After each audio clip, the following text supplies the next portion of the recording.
यति साह्रो गर्मी पनि हुन्छ र भने महाराष्ट्रतिर यस्तै गर्मी हुन्छ अरे। यहाँ त यो गर्मीमा त मलाई कालै हुने भयो त डढेर। आज छुट्टीको दिन यसो घुम्न निस्कौँ भनेर निस्केको। रुखको नाममा यही खजुरको बुट्टा छ। के गर्नु गाह्रो छ। भैरव बुटोलको गर्मी जस्तो नेपालगञ्जको गर्मी जस्तो यस्तै छ गर्मी। यहाँ बल्ल सुरु हुँदैछ गर्मी। अब बल्लै ताजुब लाग्छ, बल्ल लाग्छ कहिले पानी पर्ने हो थाहा होइन साउदीमा।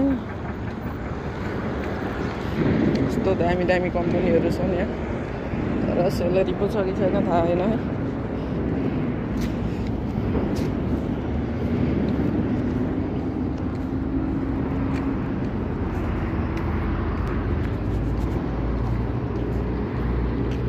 गर्मी त यस्तो छ कि बुलेट गर्मी छ, बुलेट गर्मी।